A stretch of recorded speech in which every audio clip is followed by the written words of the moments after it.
everyone. Today I'd like to introduce Sietze De Vries. And so let me tell you a little bit about how I encountered Sietze De Vries. So I lived in Germany for a while, and I was studying at the Hochschule für Musik in Freiburg. And then my friend Julian Beutmüller, who was a great friend and who has also appeared on this channel, he would teach me some improv lessons. And I went back a summer or two ago to do a few concerts over there, I think in the Kloster Steinfeld up near Cologne. And I went over to do one in Metten, where he was at the time. Now he's in Würzburg. And he had just won a prize in an improvisation competition. And he said, one of the jurors on this competition was this guy from the Netherlands, Sietze De Vries, who he said was the greatest Baroque improviser he had ever heard in his life.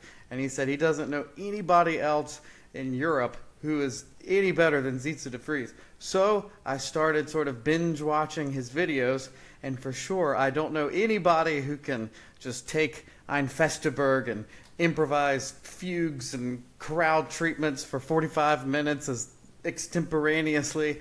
And so fast forward a little bit, my first interview that I did with Jonathan Pageau after I released my album of Bach's Klavierübung, I mostly talked to Jonathan Pageau about Bach and about music. And then I'm reading the comments because, they say don't read the comments, but it was my first video that I'd ever done, so naturally I'm reading all of the comments. And suddenly I see Sietze De Vries in the comments. And I'm like, Sietze De Vries? You mean the greatest Baroque improviser in the world? Just watched my interview with Jonathan Pageau. And so that was a big highlight. And I thought, man, if I can, I've got to get him on the channel, and we've got to talk about his interest in symbolic thinking and how he got to be so ridiculously good at improvisation and the state of music in the church and all those things. So that's my brief little encounter of how I came to know who you were, and so thanks for being here today. Yeah, I'm very happy to talk to you, of course. Wonderful that I have this opportunity. So if you don't mind, tell me a little bit about yourself. Like I assume you've played organ for a very long time. But it's actually kind of a mystery how it started, because my family, my parents, my sister, my brothers, they do normal stuff in music, like they played an instrument for a few years, but none of them are really interested in music or art. But we had a little reed organ at home, a little harmonium, and from that basically that I could walk. I was intrigued by that instrument, and my parents tell me I just wanted to play that thing all the time. So whatever I could sing, what I learned in school, in church, I wanted to play on that little reed organ, and that's how I learned actually. And then of course the normal thing happened. I got my organ lessons when I was 9, and I had to learn to read from scores as well. I did it for years without any scores. That's actually part of the secret of improvising, but we can talk about that later. Sure. And then I had a few lessons with different teachers, went to the conservatory in Groningen in the north of the Netherlands. And I'm actually very fortunate to live in the north of the Netherlands, because when you love old music, meaning Bach and before, we have kind of the Valhalla of organs here. I mean, it's a small province in the Netherlands, and we have about 50 historic organs dating back to Gothic times, Renaissance times, a lot of Baroque organs from Arp Schnitger and other famous builders. And they're all standing around here. You can play them all day if you want to. So yeah, wow. That's of course kind of organ paradise. So that's where I grew up in and where I learned. And that's also where my love for Baroque music and music before that comes from. It's really the surroundings that I grew up in. And naturally I started improvising in those styles as well. So after my conservatory studies, both in Groningen and in Den Haag, it went very fast actually, totally unexpected. I met, and that's probably the main point in my career, in '98 I met a famous organ builder called Bernhard Etzkes, the youngest brother of Cor Etzkes, a well-known consultant who worked on organs like the Martinikerk Groningen, but also Hamburg, Roskilde and other famous organs. I met him and he said, well, you should play some of my organs and maybe we can do a little recording. And I made my well, basically my first CDs with only improvising on it. Wow. And they went viral. They went all over the world, and suddenly I had an international career because people were totally interested in the concept of making new music in existing styles. That was completely new, basically. So yeah, then it got rolling, and since then I'm very, very busy. So yeah, that's basically how it happened. Wow. Yeah, honestly, when I was younger and I went in, studying piano before I switched over to the organ. It didn't totally switch. I still played the piano, of course. But when I was in the United States, I knew technically that there was improvisation still happening in the classical world somewhere in Europe on the organ. But all I really knew was that some French cathedral organists could improvise. That was really all that I had been exposed to, all that I knew until like after my undergraduate. I had no idea really till maybe I came to Germany how extensive Baroque improvisation was in Germany. So it was fascinating. Well, it's still quite new, actually. I mean, the normal situation also in the Netherlands is still that you play literature all the time. And you have some crazy people with a special brain or something, and they are creative and they want to improvise, but it's still the odd ones out that do it. And actually that got me onto the path of how it actually happens that you improvise, because I always did it from childhood on, and then I discovered when I already went to the conservatory that none of my fellow students and colleagues ever improvised, and they all thought this was this kind of special thing.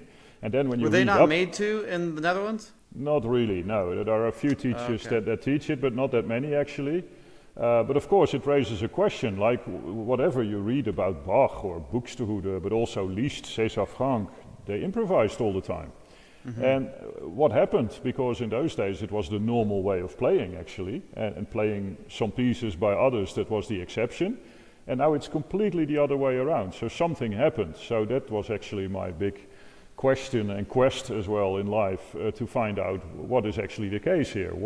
I mean, we are not less bright or talented than people in earlier days, I suppose, so why don't people improvise all the time? That's crazy, actually. Hey, hit that like button.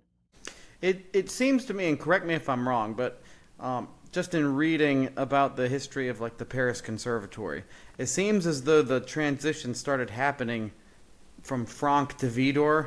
Exactly. Where the emphasis started to be more on the repertoire that you played than improvising, because even Franck's class, it seemed most of what he taught was improv, and then secondarily he taught some Bach. That's Is that exactly, also your... Yeah, definitely. A few things changed. Of course, obviously, more and more music was printed, so there was more access to music, which makes a huge difference, of course. Suddenly you could play really good organ works by other composers. But the main thing is indeed that the method of learning changed completely. And that's actually the secret, I think. In earlier days, people learned music like a language, like your native language. I mean, how do babies already learn? They just listen, that's step one. Step two is copying, words and small sentences, and then you start already communicating in that language. And then when you're already quite at home with it, then you start reading and writing. That's actually the normal way of learning. What did we do in music? And it indeed started with Widor, this whole Lemons-Widor school. They suddenly came up with methods, and they were all printed. So from the very beginning you started reading. And that's of course completely wrong. If you would imagine a baby starting not talking by listening and copying, by just having a book in front of his or her face, and the parents practicing all day, like if you see this little symbol, you make that noise. And you learn your language that way. In theory, the small child could learn a language like that, and then learn everything, let's say Shakespeare, that you can have the pronunciation perfect, the articulation, everything. But then you can only read it, and if you close the book, you don't speak the language. And that's actually what we do all the time in music teaching. So we start with reading, and that indeed started with Widor. And it had some great upsides, of course. I mean, the technical level of playing is higher than ever. I can name easily a bunch of very young kids that can already play the Toccata of Duruflé or something without any effort. So that's something that's quite new, of course, that we have organists and pianists at that level, technical level. But we lost something really important. It's basically the essence of music making, that you speak and understand the language of music, and that you can communicate with it and not just only read from the book, so to speak. Yeah, I wanted to start to learn because I thought, well, if you understand the mind of the composer, then you can interpret the music more in the way that they would want you to play it. Yep. So I started taking composition lessons, and it was interesting because I was trying to basically get to what you learn through the way that people in Europe, or especially, maybe Germany and the Netherlands and places like that, the way they learn improvisation. Is I was trying to get into the mind of the composer so I could learn how to interpret the music better. And they would take you to a certain point pedagogically, like through species counterpoint exercises, maybe through writing a fugue. But when I said I'd really like to learn how to write a violin sonata in the style of Mozart, and I'd really like to learn how to write a fugue in the late Bach style, it seemed like I got the response, why are you doing this? Find your own style. It's more important that you find your own style than you learn how to emulate. And I was talking to Julian, and he seemed to think that even between the French organ improv style and the German improv style, that part of it had to do with like post-World War II. So that then post-World War II, it was sort of this slap on like German national identity.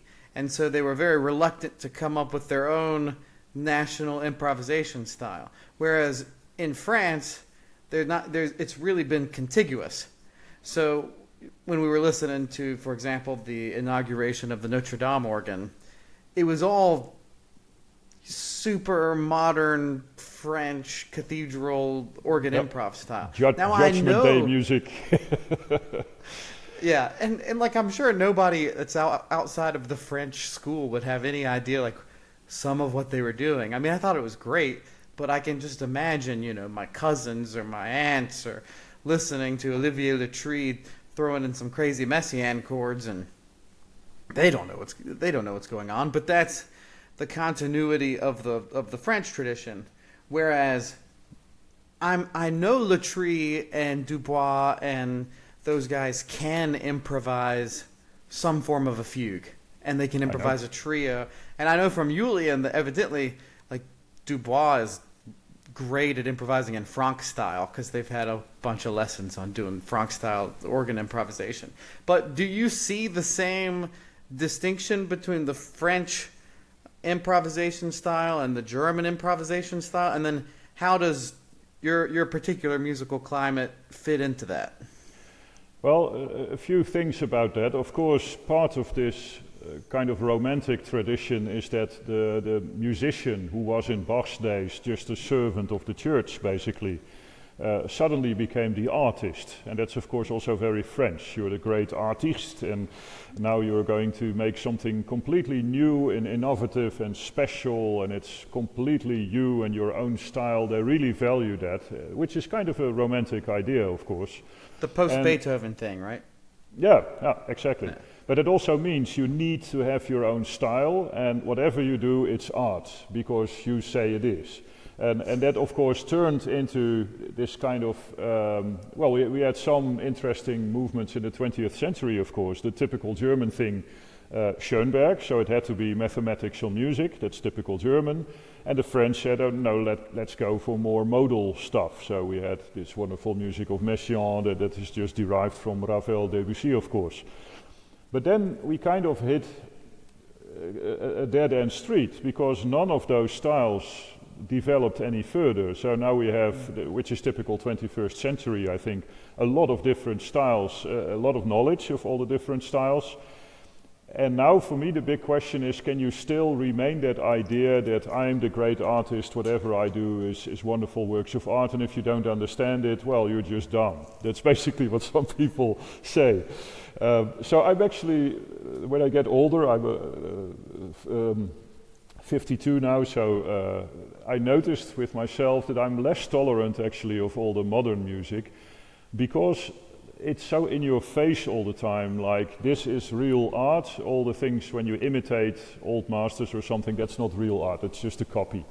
Pastiche and wonderful words you get for that. And I'm getting more and more the idea that a lot of the modern stuff we hear, both in composition and in improvising, it could easily be the new clothes of the emperor, because you just make sure that it's a language that almost no one can understand, but you make it very intriguing with a good story behind it, of course, and you have to look in a very serious way to make it believable. But a lot of it is actually just great noise, which is easy to do on an organ. And of course you have the exceptions, like you said, Latry, but also others. They can really improvise in those modern styles, and they know exactly what they're doing, and there is not really just coincidences happening all the time. But there's also a lot of make-believe, and that's still this romantic past that I'm the artist, whatever I do is great. And part of what I do is kind of a reaction on that, because for me the organ, the instrument itself, was always the main thing. So, like I said, when I grew up with all these wonderful old organs, and I was intrigued by that sound, and I wanted to make beautiful sounds on an organ like that. So immediately I started imitating Buxtehude, Bach, Böhm, others, because it sounds so wonderful on an old organ, and I never had the impression that I had to make completely new things that were unheard. And well, you always have these cloudy concepts what new and innovative should be, but no one knows exactly, of course.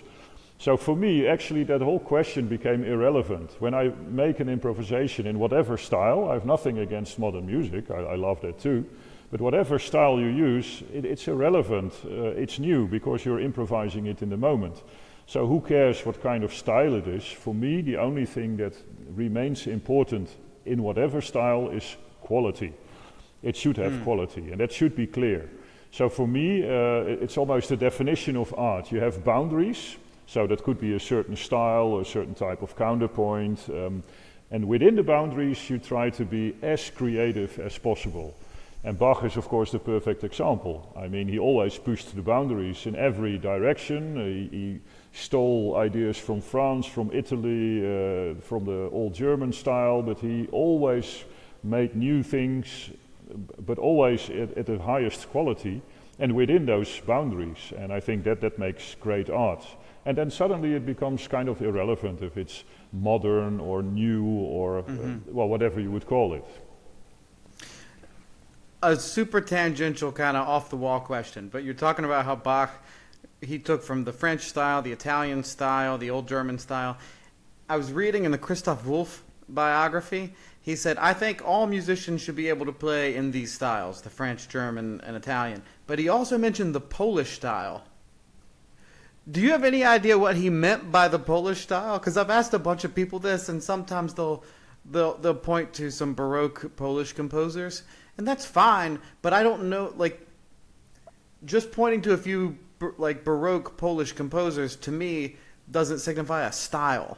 Like, I think I know what he means by the Italian style, and of course the French style with double dotting and inégalité and all of this, but yeah, so I don't know if you had any. No, I can't remember reading that with Christoph Wolff. I've read the book, but I mean, I'm not sure if there is a particular Polish style. Maybe I'm totally ignorant now. You should ask, what's his name? Krzysztof Urbaniak, for example. He will know. I mean, what I experienced so far of Poland is a lot of influence from Austria, Germany. If you talk about Baroque, the same style of building, even in the organs you can see some similar things. But of course there will be some typical Polish things, but I can't really name them, and definitely not that I can tell you, okay, this is exactly something Polish and that's very distinctive and not. Well, no worries. I've literally asked like anybody that mentions anything where I think, oh, maybe they know the answer. It's like, I think you're I'm like the kind of sixth intrigued person what I've it asked could this be. question to. Yeah. I mean, when you talk about Hungary or something, you think, okay, the typical rhythms, like ta-dam, ta-dam, which Bach actually also uses in his Vater Unser, for example. So maybe he had some Hungarian influence as well, but no, Yeah. Polish, I really wouldn't know. Actually, I just did my dissertation, so I just finished my DMA at UNT. Great, congrats. Thank you. And my whole dissertation was on the implementation of Lombardic inégalité.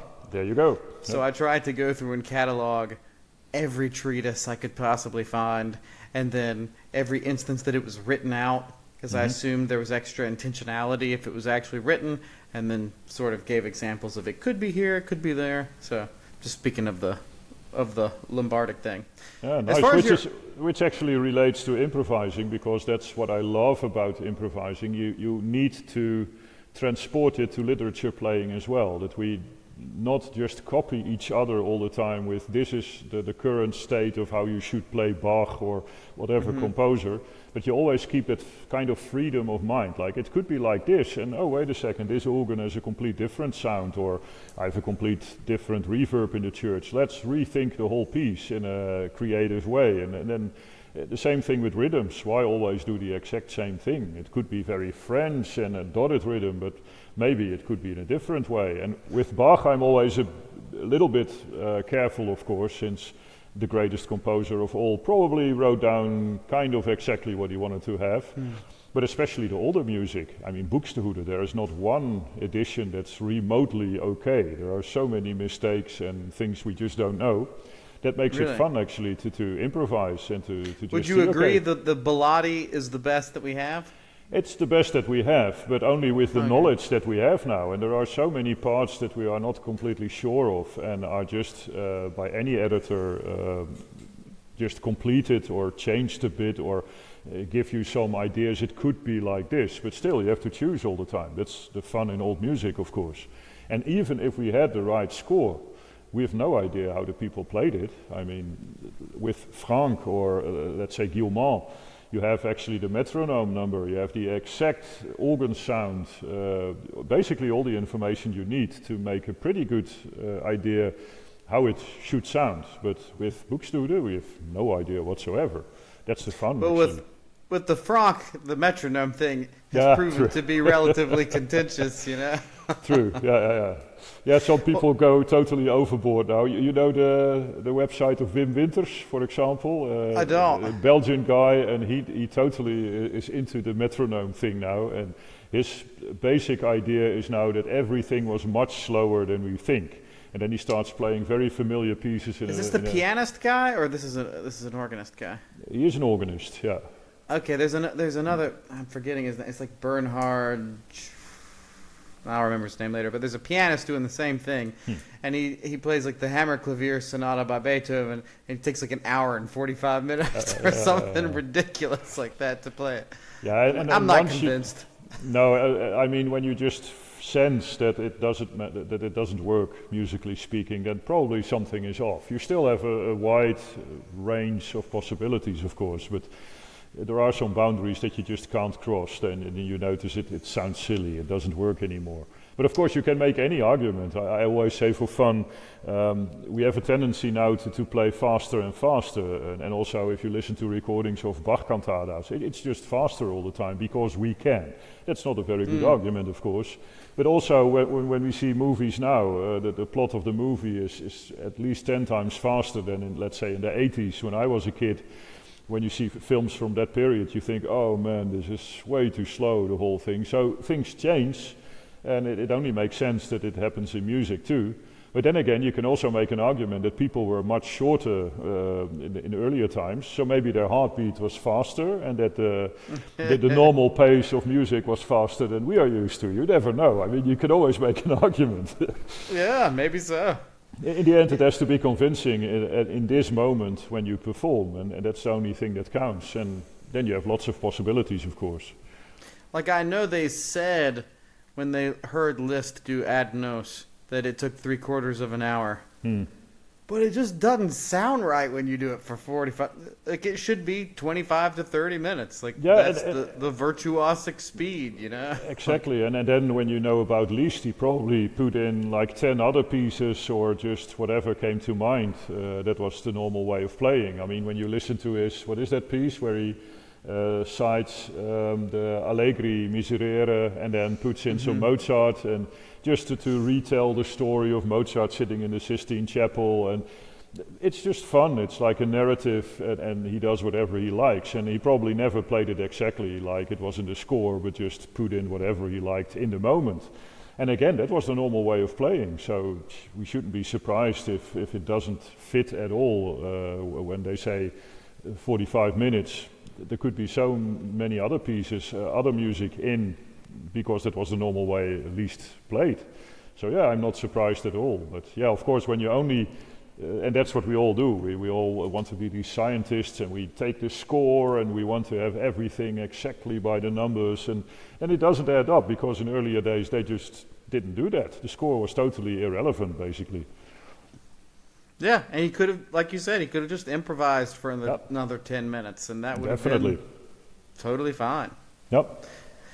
You said that your personal taste has kind of started to shift away from like the modernism for modernism's sake, which me too. I find myself much less not just inspired, but tolerant of noise for noise sake. But there are some things I can appreciate for sure, like I'm sure there are with you. So for example, like I honestly, I don't know if I'd want to hear a whole concert of it, although I have.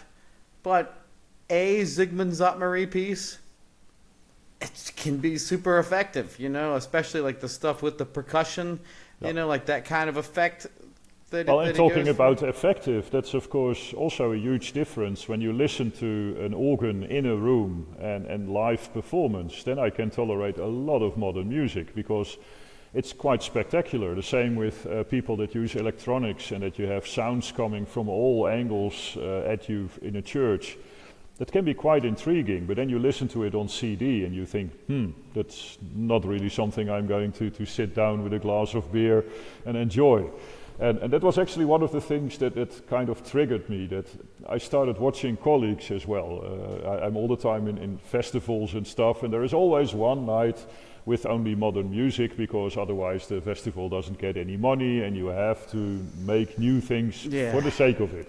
So then you have to sit you have to sit for 2 hours in a lot of noise, and then I always watch my colleagues because, well, in the beginning I thought, am I just not intelligent enough to enjoy this kind of music, or do I miss the point? What's happening here? Because even only when you really studied the music and you know exactly what's going on, or you have practiced it yourself, then you can really hear the quality of the music.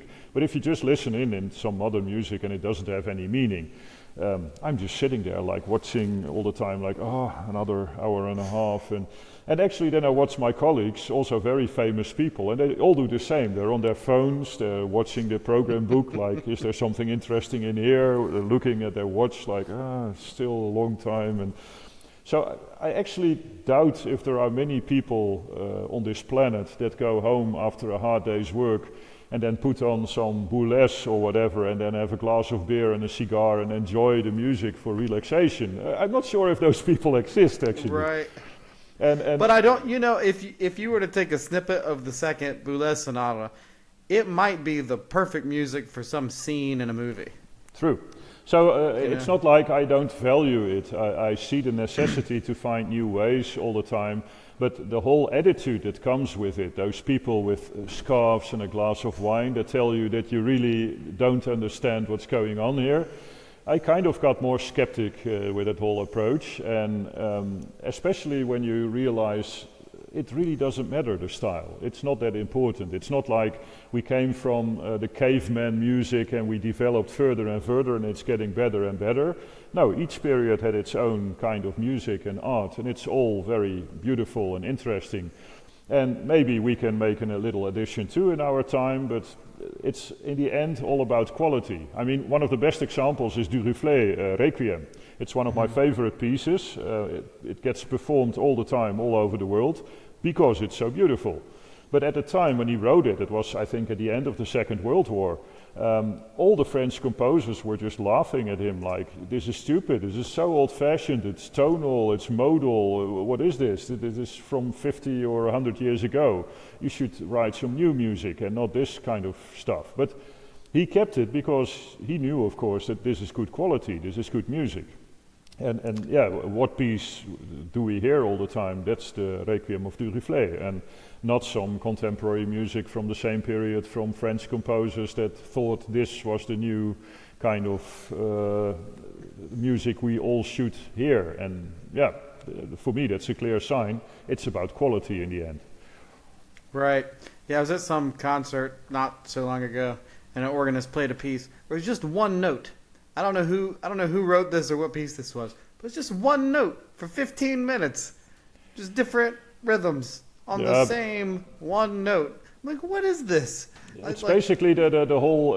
I think actually that people sometimes misunderstand what great artists do. I mean, the famous urinal of Duchamp. When he did that trick, he put a urinal in a museum, put a name on it, and now it's art. That is basically mocking modern art, like, okay, if I have an idea and the idea becomes more important than art itself, then I can put any object, put it in a museum and tell you it's art. And that in itself was a great idea, but of course you could only do it once. If I come the next week and I put a bicycle in a museum, I can't do the same trick because the idea already has been there and now it's gone. And the same with music. I mean, when John Cage had his famous piece that there was no sound whatsoever, that was a great idea at the time. It was basically mocking, like, when I say it's art, I can do anything and it's art. But of course, right. you can't say the next week, okay, I have a piece that lasts, let's say, 1 minute 55, and now it's the same quality and the same idea as Cage, and there is another world-famous piece now. It only works once because the idea is more important than the music itself. And of course. Yeah. I will say it seems like in music is a little less, I don't know, adulterated, a little less bastardized, maybe, True. than some of the other art forms. And so, so like, you know, there is a post-apocalyptic beauty to brutalism, but for the most part, I hate it. I for sure hate international modern style. But a building still has to function. Like, it still has to be a building that people can use for whatever purpose. True, and you can put a door in the ceiling, but it doesn't really help. Right. Yeah. And it seems like with music, at a certain point, people just aren't going to listen to it. Maybe it's that it's less commodified than visual art. I'm not entirely sure. But if people don't perform a composer's music, then he's not going to get paid because people aren't performing it. But in the modern art world, there's definitely like a money laundering scheme going on where it's just, let me come up with 3 levels of irony and something ridiculously hideous, but all of these millionaire people will bid the price up. I'll make a nice chunk of change, and then they can make a nice chunk of change because all of their friends' stuff that I produce for them now also rises in value. Yeah, we all know the famous banana that was taped to the wall and things like that. I mean, yeah. But of course in music, the same things kind of happen. I mean, I remember, I'm kind of a Roger Scruton fan, and he actually, I think he was talking about Boulez even, and he said that it was subsidized music with no listeners, which was quite cruel to say. But yeah. And of course, I like that idea that nowadays it's actually allowed to say these things. And I'm not want to be disrespectful to modern art or modern music. It's fine when you want to try new things. But it's a matter of, we have this whole history. I'm working at a conservatory that actually tells you something. We should conserve the good stuff and give it to the next generations. And we can add new things when they have high quality and they're beautiful. Then we add it to the treasure that we already have. But that's the right approach, I think. And a lot of modern art was actually let's get rid of all the old-fashioned junk, and now we are the great artists and we come up with new stuff and you should all appreciate it. And that kind of attitude, that's what I really don't like. That's that post-modernism or whatever you would call it. Yeah. And then I really go into overdrive, like, okay, let's have an old-fashioned fugue or double fugue, and let's just make beautiful music again. And that's not what Messiaen was doing, you know. Like Messiaen was totally new, but I don't get that same where the telos of his project was just the destruction of the West. He was actually the opposite, since he was basically in service of the church, of course, and that makes a huge difference when you do something in a larger scheme, that you are not the main person, but you actually want to communicate things. And I think one thing is intriguing about Messiaen, that he really thought that the birds were the voice of God. And then of course you get into trouble, because then you can only interpret it exactly as you taped it. He taped the sound, of course, and then you had to play it exactly like that on an organ, and you get this horrible, difficult music that's very hard to play. And then you have an interesting idea that this voice of God, this kind of random sound, becomes more important than the art form you're writing. I mean, when, let's say, Schumann uses the sound of a bird in a piano, he has this Vogel als Prophet, for example, then you can still recognize the bird, but it's adapted to his style of music making. Mm-hmm. But if the thing from the outside, the bird sound, becomes the main thing and the rest has to be adapted to it, then you have kind of a clash of two things, which I find very intriguing, because I can really appreciate the first half of Messiaen's output. I think it's beautiful. It starts sounding like Debussy after a while. It's not hard to appreciate.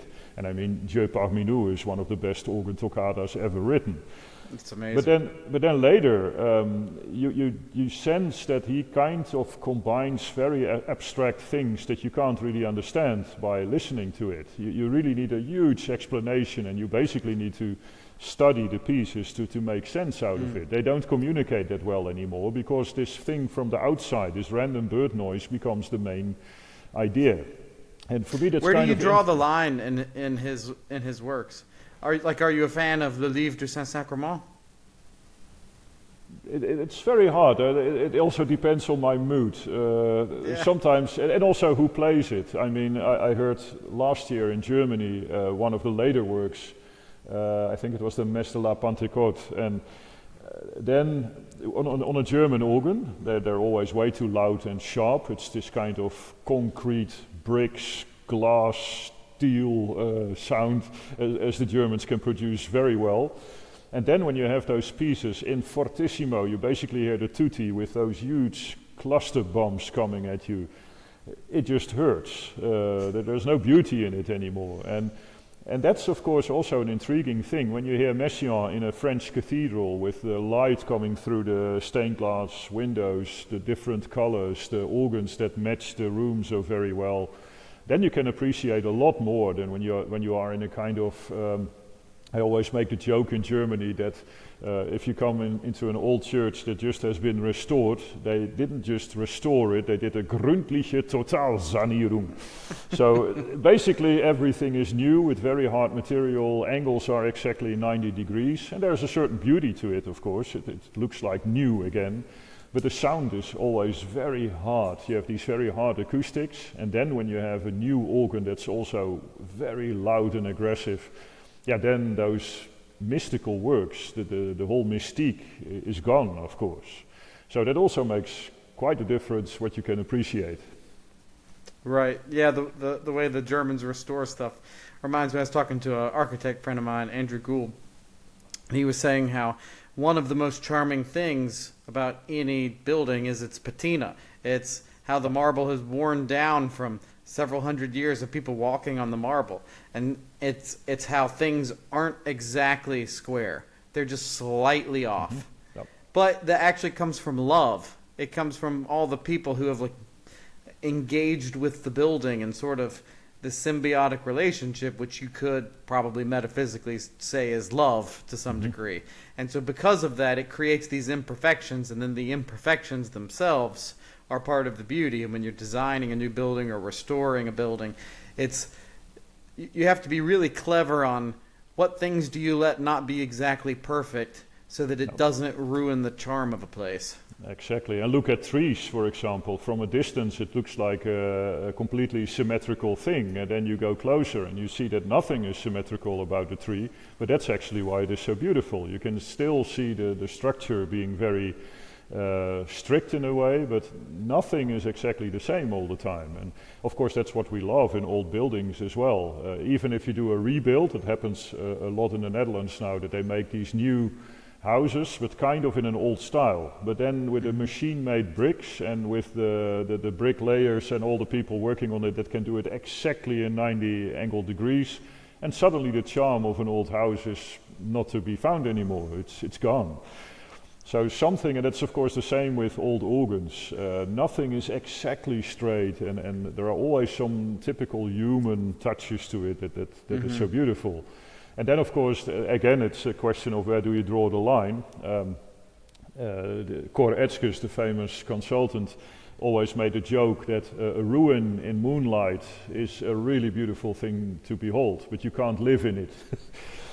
Which is very true, of course. So you have to draw the line somewhere. It has to be practical as well. Yeah, we're talking about novelty and new for new's sake. I don't remember if it was... I've been doing a ton of interviews here lately. I don't remember if it was the architectural designer Tom, or if it was the iconographer Seraphim who said this. They said that new for new's sake is almost always bad.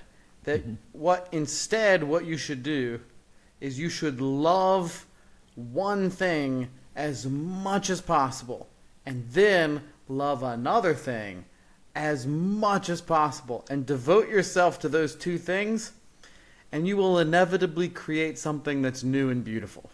Very true. That's what I encounter in music all the time. You just do what you want to do, that you are really intrigued by, that you love, that you have a passion for, and new things will emerge, because that's what happens. I mean, Bach was not writing pieces to be new or special. He just wanted to write a new piece because he felt the urge for it, or he just had to deliver something for the next Sunday. And because he loved so many different things and knew all about it and was immersed in all the different types of music, he could make new things as well. But it was not the purpose of the whole thing.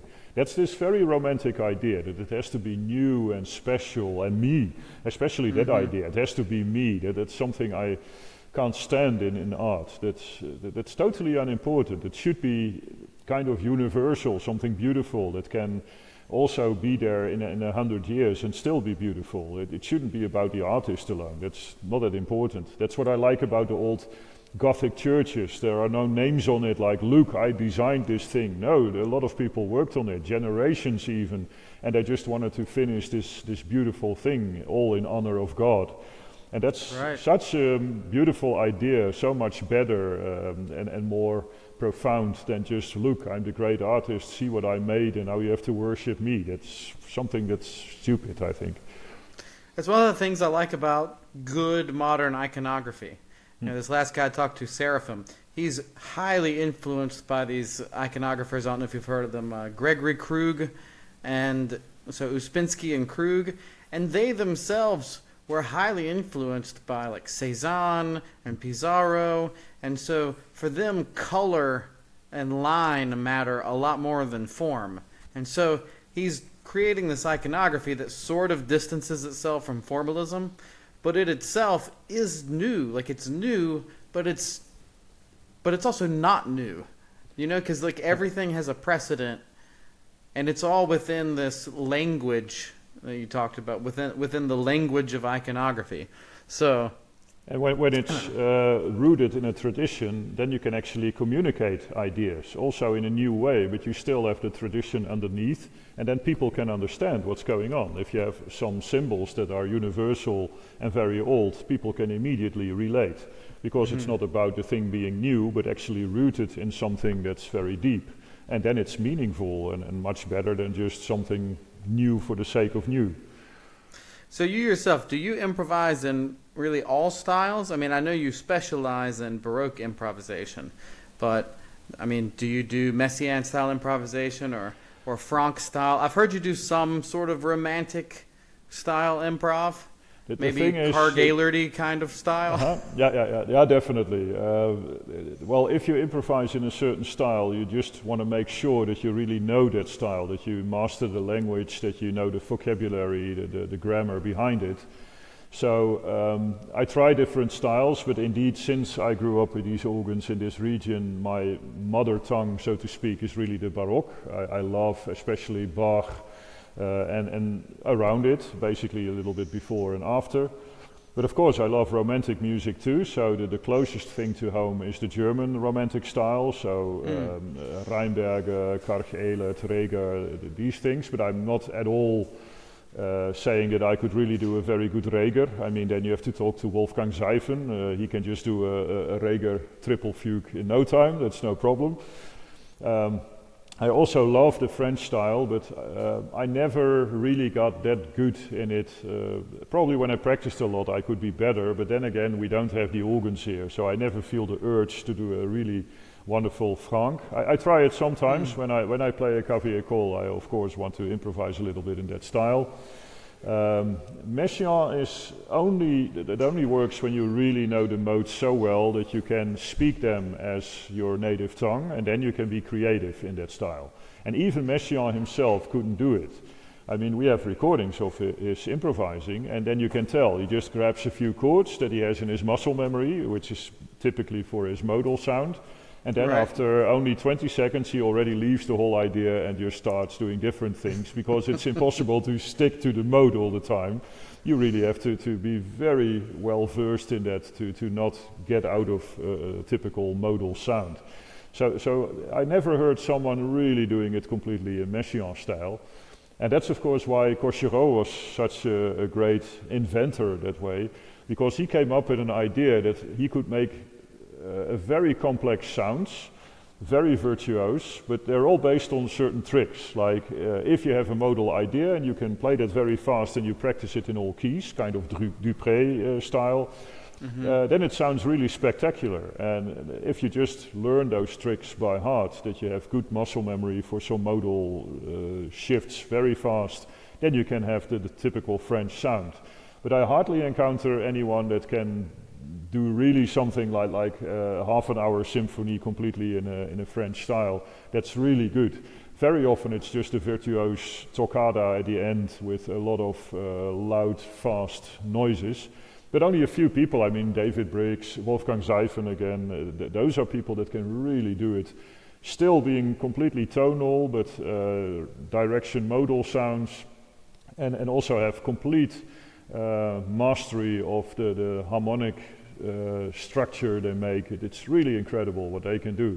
But most people that I hear that improvise in this French style are just using some tricks, and you hear the same noise all the time. And I'm not so much impressed by that. And I'm also, but that's I think also part of character. I always was less interested in the French style, because it's more like the inauguration of Notre Dame. It's more about being very dramatic. It's always grandiose or very mystical, but it's very much present, and also again very much about the artist. Look what he can do with that organ. And I always found that less interesting than something more, you could say, objective. And that's what I also love about old music. It's more about objectivity, and also more German in a way. You just have a very good form.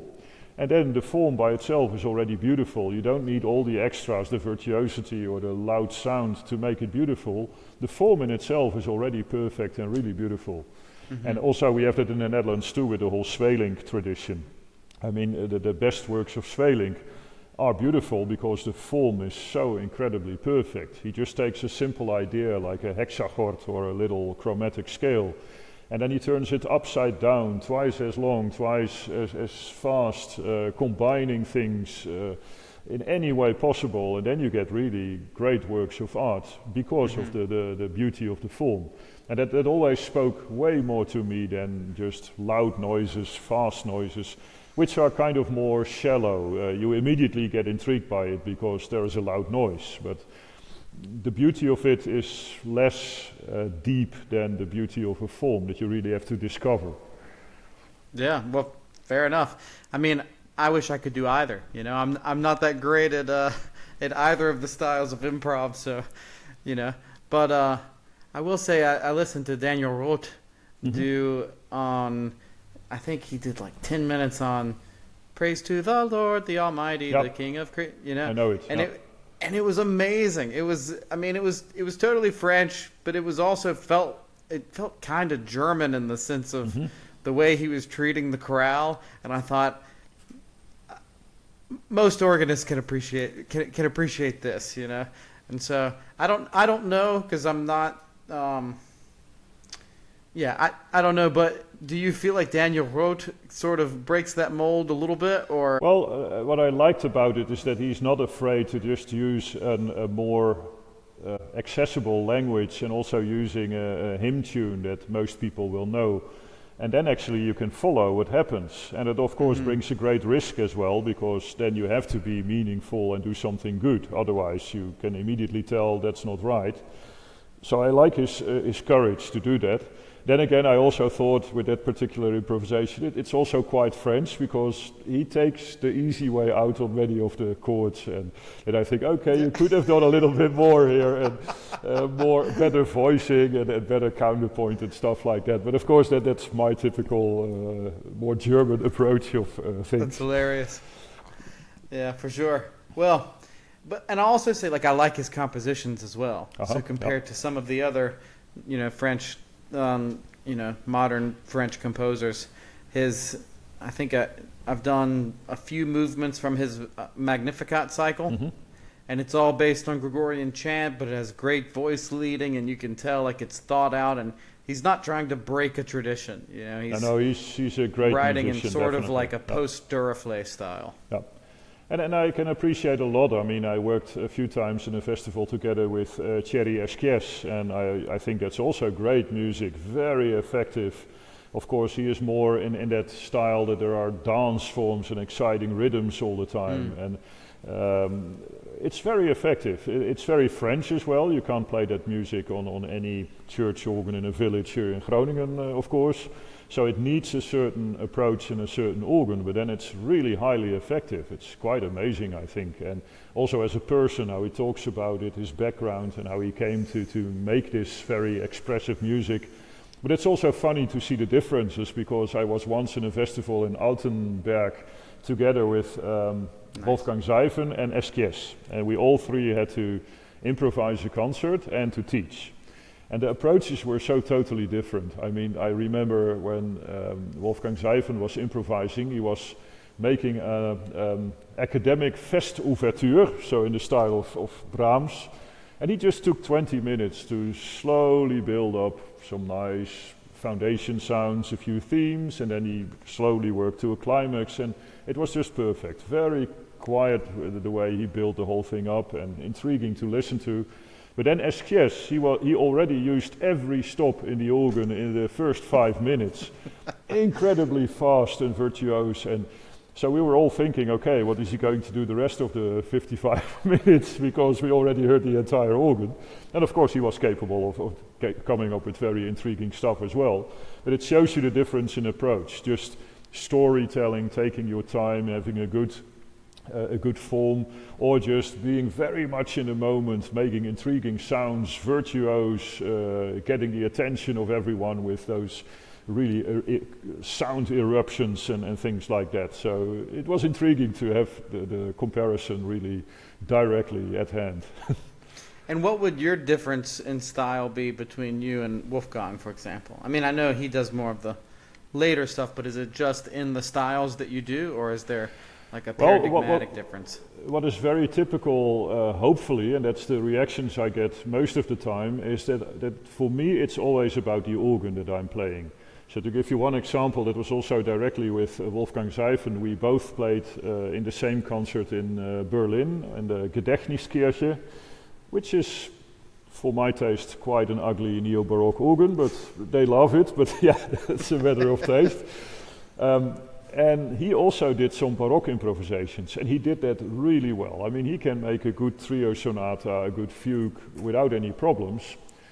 But still, when I did something in Baroque style, the students actually came to me afterwards, what is it that makes the organ sound completely different when you play it, although you basically use the same forms? And two things are different. That is the way I use the stops of the organ. I really look for sounds that I think this could work, this is really good quality, and you can match them. And the other thing is articulation, that you really listen on a good tracker organ, what can I do with my fingers to bring out the sound in a very good way. And that was interesting because for Zyphon it's more a matter of there is legato and staccato, that's the main tastes, which he masterfully uses when he plays in a romantic style. But of course when you play Baroque style and you are used to these old keyboards, that you can make at least 10 different distinctions between staccato and legato, it's a complete different approach. The organ really sounds different that way. That is something they do not use in America. Let me tell you. Well, it's like everywhere I've been that I've heard American organists play. EP organs everywhere. Yeah. They think that ordinary touch is just not playing legato. Yeah. And it's funny because they've done all the research. Like all of the historical performance practice, not all of it, but so much of it is based on Americans who went back and were obsessed with like combing through the research. But then it's like the people in Germany who then have taken it to the level of, oh, now we know what to do with it, and they've actually developed how to do it. So it's so very frustrating when I hear people play Bach in the United States and everything is just a little bit legato. There's no intrinsic hierarchy to the rhythmic values themselves. Yeah, and to me, that hierarchy represents the ontological hierarchy. Definitely. And of course, to really learn that, you need to play organs that support that. And that's of course a problem in the States. You luckily have some very, very good organ builders like Paul Fritz, Richard Fugues, Taylor and Boody. They actually know how to build organs that have that touch, that you can really influence the sound. But that's of course a minority. I mean, most organs are EP, completely electrical, or a tracker action that's just, well, it works, but there's no real feeling to it. And even in Germany, most of the big organs in cathedrals, they're new and they have this kind of unpersonal touch. They work. But that's the secret of old organs, of course, that you have these long keys, and in the middle the tracker action hangs on the key, and whatever you do with your fingers, it immediately translates into sound. And that's for me an intriguing world that is so worthwhile learning and developing, because that's what makes old music alive. Otherwise, music by Sweelinck, Scheidemann, Scheid, it's just boring music, because the notes don't tell you that much. You really have to perform it in a way, in a certain sound, with a certain articulation, an old temperament. It's all part of the whole package. And then it's intriguing music. But of course, you really have to get into that world. Yeah, for sure. I mean, it was mind-boggling to me, just some of the concepts I learned after moving to Germany, just as you shouldn't articulate every cadence the same. There should be more agogic accent at a more important cadence, which then creates a hierarchy within the piece, you know, exactly. and it kind of shows where it's supposed to go. Even in romantic music, I like that more. And you find people like Furtwängler, for example. He kind of does that. You know, there's like, for I don't know, to my taste, and maybe Furtwängler is a bad name in Germany or whatever. I don't know.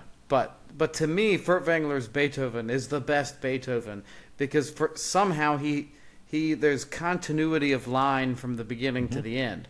And I think it's because he understands and brings out the hierarchy of the piece, and it doesn't get caught into the weeds. You know, and if you really... Yeah, that brings us back to improvisation, basically, because I notice also when I work with students at the conservatory, since most of them have no concept of improvisation or really knowing music intrinsically, that you really know what you're doing, the only thing they do to make a certain approach to a piece is just listening to different performances, and then they think, yeah, I kind of like that, or no, I want to do it a little bit faster. But there is really no intrinsic motivation how to play a piece. And of course, when you want to play, let's say, César Franck, the only way to really get into depth into that music is that you really start thinking about, wait a second, I've heard this theme before. So it's the second time he uses it. Should I play it the same or maybe faster? Is there a more urgency? To what does it develop to? And you have to ask those questions that you really understand the music. But if you just play from the score and your only help is what the teacher tells you to do, which happens all the time, of course. You have to play it that fast with that fingering, with that articulation, and you just follow that advice, or you just copy someone that you like on the internet. That's not real music making. That's not intrinsic, and that's again where improvisation comes in. When you are used to do that all the time, you just want to understand what you are playing. You do that with all the pieces you play as well. You really want to know what goes on. Yeah, and it strikes me a lot of improv. It's like you're hearing it for the first time because you're discovering it, and by the time you learn a piece, you're no longer discovering it. So then you don't ask questions in the same way. You're not begging the question of what's about to happen, but you have to learn how to interpret music as though you're the listener listening to it for the first time. Exactly, and that's of course difficult, especially nowadays. I mean, in my childhood it was already a big thing to buy a record or later a CD, and you had some idea of different performances. And nowadays you can listen to like 20 different performances of every piece. Which makes life harder in a way, because how to choose what to do with a piece. So you get also these reactions, like just for the sake of it, I'm going to do it extremely fast or extremely slow, just to be special again. And here we go again with that romantic idea. I, the great artist, have to give you something special. And we don't go from it from an intrinsic ideal. So for example, the famous C major of Buxtehude. I think there are some mistakes in every edition, but we hear those chords all the time, especially after the beginning of the pedal. You have the chords first going 5, 6, scale of C major, and then you have the one, and then this very typical chord that everyone takes for granted, which sounds very 20th century almost, and then a D minor scale going down, and then the last cadence. And I think that chord is wrong. That should be a normal D minor chord, but you have D, F, A, C on top of each other as a standing chord, D, F, A, C. And we all think that's a fully normal chord in the Baroque period, and I'm not so sure. That's a really weird chord actually, but we heard it a million times all over the place. Everyone is playing it, so it must be Buxtehude. I always play a D minor chord there. That makes complete sense, also because you have a D minor scale after it.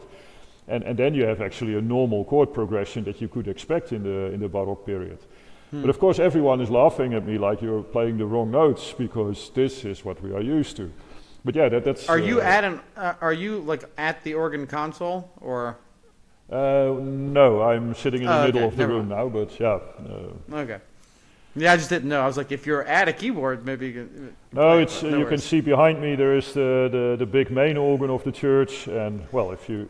like, I can show you quickly around. So sure. There's a harmonium there, English harmonium. There's one harpsichord. There's a little regal actually, very beautiful in mean tone, short octave. Another harpsichord, and then there is a little bit of light there, but there is the west side of the church. First there is an organ in Renaissance style mean tone with the doors on it. In the middle there is a typical English organ, hill and sun. Beautiful organ with grate and swell and pedals. You can play almost all romantic repertoire on it. Wow. A nice chamber organ, grand piano. Yeah, so I lost you there for a second. But then, in the meanwhile, while we were figuring it out, we started talking about Bach organs. And so... yeah, so I recorded in Waltershausen, which I love because I feel like everyone thinks of the Zilberman organ as being the Bach organ. And of course I know other people think of the Schnitger organ as being the Bach organ. But I just love that we know that he played in Altenburg and he loved the organ in Altenburg. And that also he did the thing that some people say is cheesy, but it's not if Bach did it, where he played a chorale and then kept modulating up a half step like 3 times while he was there, and then he did the thing where he pulled the 4 8-foots together to make a single 8-foot, which evidently was pretty radical at the moment, and But we know he loved it, and we know there's tons of strings on it, which you don't typically find on a lot of Zilberman organs. And so he had quite the palette of timbres to pull from. And honestly, like, I wouldn't have mind recording, because you being in Altenburg, but there's practicalities. It was my first recording, and in Waltershausen, I could go practice for several days before I had to start recording, and it was like a quarter of the price that it would have been to record in Altenburg. That makes a difference, yeah. So I recorded in Waltershausen, which is even bigger of an organ than the one in Altenburg. And so, anyway, so for me, just my own personal preference, I love the Trost organ. I think the Hildebrandt organs are better than just the Zilberman organs, but there's a few Zilbermans that are just, wow. Just absolutely spectacular, especially if you do some of the registrations, like where you pull the 16-842 on Hauptwerk, and then you couple 8-4-2-1. You know, just spectacular. But anyway, what is your opinion of the Bach organs, the German versus the Netherlands? Who's the correct Bach organ? You know. Well, no one knows what the correct Bach organ is, of course, but I totally agree with all your observations about Silbermann, Troost, Hildebrandt. A few things are intriguing, of course. There are some facts that you can't deny. For example, all the Silbermann organs have pedals that only go till C. So you don't have C sharp and D, so that means you can't play most of Bach. And those pedals are really wide and very much not designed for virtuosic pedal playing. You can really tell all the Zilbermann organs had one purpose, and that was to accompany the singing. So already those pedals make it impossible to play a lot of the Bach pieces. There's really literally not one Zilbermann organ that has C sharp and D at the top. So there you go. Well, Bach uses it. I think the one in in Dresden, but they added it. I don't think it was original. Exactly, they added it. That's a very smart move, but of course it's not original. So that's one. The second thing is, of course, that Bach writes for rückpositiv very, very often, which is also something that doesn't exist in Middle Germany, basically. I mean, Naumburg is the exception, which is an intriguing organ because Bach made the stop list, and he basically made a big organ kind of in North German style with some extras, which kind of points, I think, in the right direction. That I love that organ. It's an amazing organ. It's an amazing organ, definitely. But what is actually most intriguing, I think, is that Bach when he went to school, of course, in Lüneburg, and I'm pretty sure that he visited all the famous organs in that whole region all the time. I mean, Hamburg, Lübeck, Lüneburg, that region, that was the home of the world famous organists that he really admired. And of course we know of his trip to Buxtehude, we know that he applied for a job in Hamburg, we know that he played for Reinken in Hamburg. So I'm sure that if you go to school in the years that really form you, so in your late teens and early 20s, that you want to go to these big, well, those were the main organs of the world, the biggest organs of the world as well there. So he was of course totally intrigued by that. You can really imagine that. And of course, when you also see that he wanted to go back later and to get a job there a few times, I'm pretty sure that those were the organs that he really, really liked. But then of course, for his work, he just got stuck in Middle Germany. I mean, it was not at all what he was looking for. You probably know the story of Hamburg, that he played there, and that of course the organist that offered a lot of money got a job and Bach could go home again. And the pastor of the church was actually so angry that he had a sermon that Sunday. We still have that sermon. It was around Christmas, and he said, well, even when an angel would have come from Bethlehem to play for us, but he didn't bring the money, he could just fly back to Bethlehem. So he was very angry about it because he understood that they just dismissed the best organist in the world. Typical German bureaucracy. Yeah, definitely, yeah. But it shows you that Bach definitely had a very strong connection to the North German organ, and that's also why he uses the pedal that way. Very virtuose, always till D, But also things like the Rückpositiv that he writes in the scores all the time. You need a North German organ for that. But on the other hand, there are also things that are, like you already said, a combination of a lot of 8-foot stops, other things that he liked very much as well. So that's why I'm so lucky in Groningen. I kind of have the combination of both. It is basically a Dutch Renaissance organ, so with really vocal-led principals and flutes. Then Schnitger did a rebuild and enlarged the organ with huge 32-foot pedal towers, the only surviving principal 32 of Arp Schnitger. And then his son, Franz Caspar Schnitger, did another rebuild, which is exactly in the days of Bach, with more modern stuff and more also colorful things that you see in Middle Germany organs sometimes. So it's kind of the perfect vehicle for playing Bach, I think, because you have beautiful soft stops and colors, quintadenas, a string, but on the other hand, the nasty big North German plenum and the huge pedal. Also the pedal, of course, that Bach wanted to have, with stops like 4-foot solo reeds, things like that, which is also not very common in other organ building styles. And the last thing that I find really intriguing, and that's also something from Bach himself, in the second Orgelbüchlein prelude, there is a registration from Bach himself. It's a canon, and it says principal 8 fugues, and then in the pedal the trumpet 8. And it's a canon, so you need to hear the principal very clear and loud, and also the trumpet in the pedal, kind of the same idea, that you just hear the difference in color, but the trumpet shouldn't be too loud. And the only organ type that supports that is actually the North German organ, because the reeds are never very loud. You can really put a pedal trumpet against a principal 8.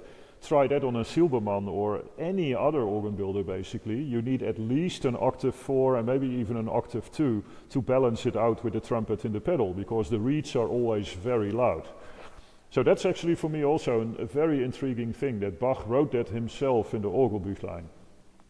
So yeah, it's probably kind of in between a very strong North German influence with some of the colors and the extras of the Middle German sound, so to speak. Right. It strikes me it seems like his personality from reading his biography and playing a bunch of his music was, yeah, if it's good, it's good. Like he wasn't really like a purist or an ideologue, that he would have probably loved the Cornet of Silbermann. I'm sure, yeah, exactly, because if you play Buxtehude, you can really tell it's all about the North German organ.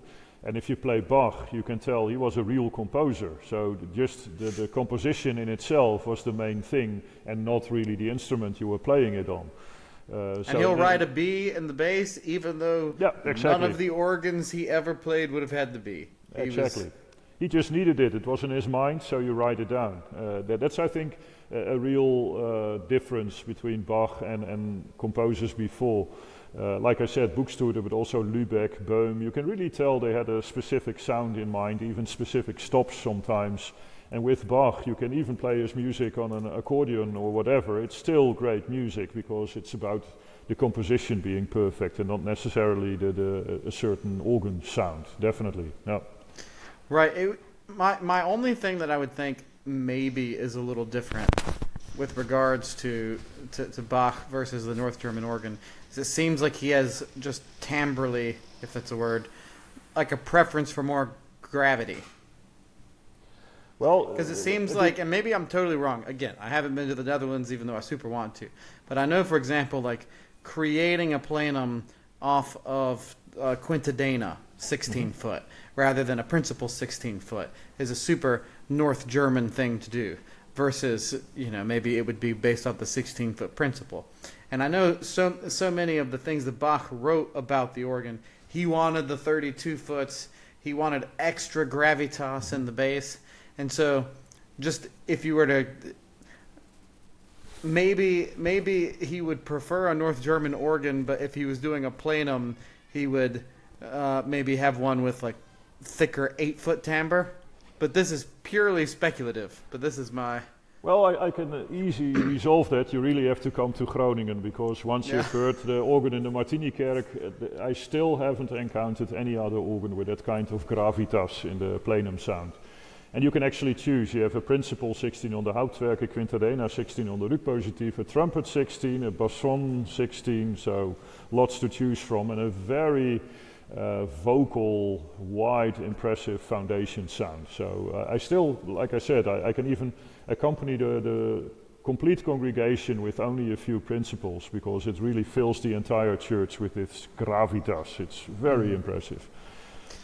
Now, I was reading in Willie Appel's The History of Keyboard Music, which if you ever have difficulty falling asleep at night, then all you need is a copy of Willie Appel's The History of Keyboard Music.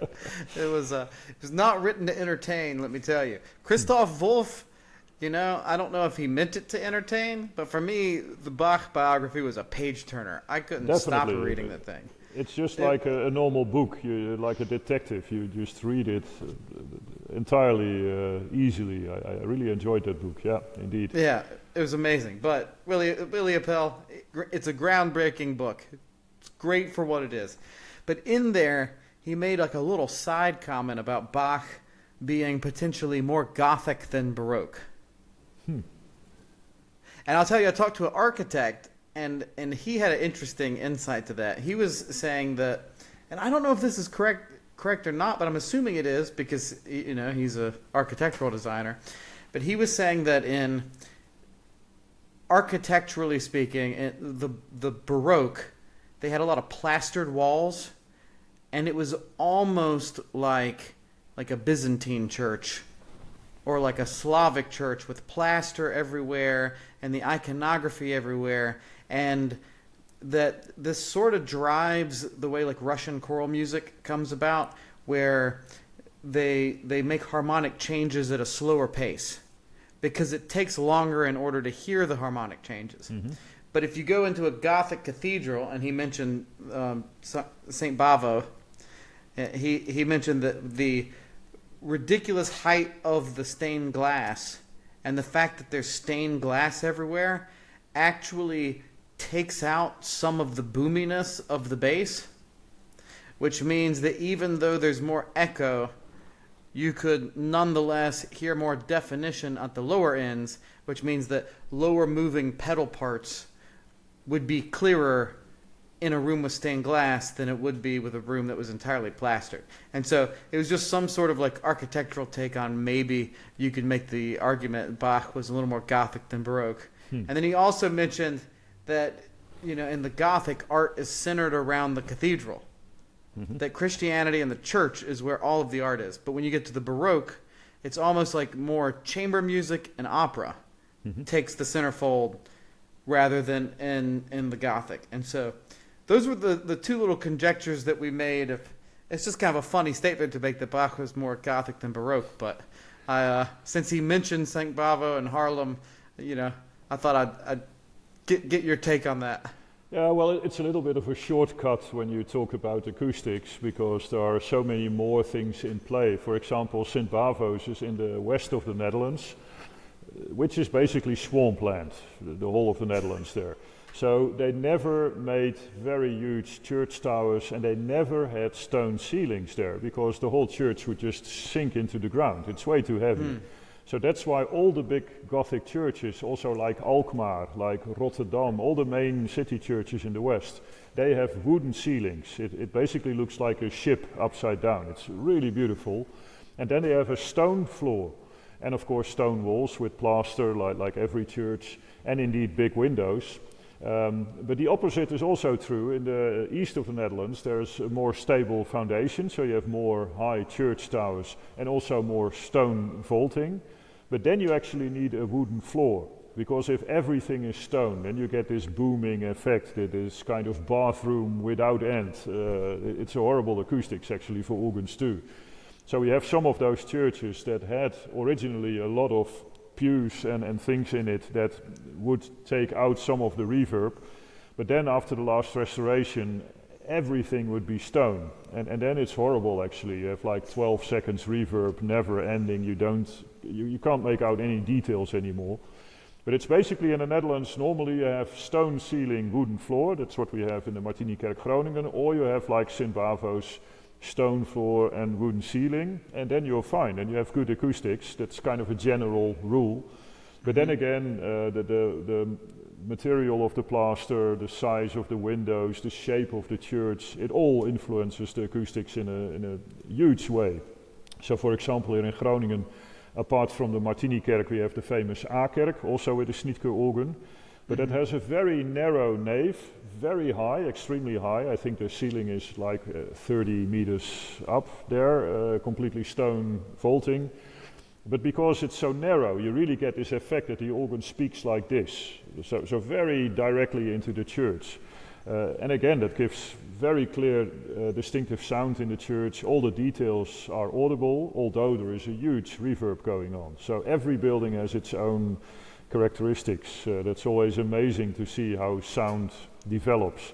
And sometimes you just don't know. I mean, we have a wonderful Schnitger organ in a little village church here called Uithuizen, which is quite a big church for a little village, with stone, with plastered walls, with stone ceiling, stone floor. You would expect some reverb, but there's none whatsoever. And no one is sure what exactly made that happen. That maybe the plaster is not of high quality, or it's too soft in a way, and no one knows exactly. But the organ is always a bit disappointing because of that. You want to have nice reverb, and yeah, so you never can tell exactly what goes on. It's a very complex thing, actually, acoustics. I mean, we all know that the Concertgebouw Amsterdam has the best acoustics for a hall, but no one was able to reproduce the whole thing so far. So we have the exact size of the building. You can study all you want, but you never get acoustics that great in a new building. So yeah, it's always more complex than you think. Interesting. Yeah, it's like an exact science, except when it's not. Exactly. Yeah. Which is good in a way. Bach? Otherwise, you can explain everything, and then the whole secret is gone. You need mystery. Mystery keeps life alive. Yeah, exactly. Which, speaking of mystery, so what is the state of, I mean, I guess two questions. So, like, what's your relationship to Christianity and to the faith? And what is the state of Christianity in the Netherlands and in church in general, if you don't mind my asking? No, not at all. I'm really a church musician. That's my main occupation. I grew up in church. I'm still a believer. I think it's the main thing that drives me, even also when I'm performing music, whatever I do, it's always in that light. So for me, that's the main thing in life, my main drive. And that's also why I love being an organist and a church musician. I really have a purpose with that. But yeah, your second question is actually kind of terrible, the state in the Netherlands. No one goes to church anymore. Partly just because of our secular world. Of course, we are quite modern Western country, and we think we can do without God. That's part of it, which is already going on for like 3 generations now, and every generation more people think, why go to church? I have all the money, I have insurance, who needs God? That's part of it. Part of the problem is definitely the churches themselves.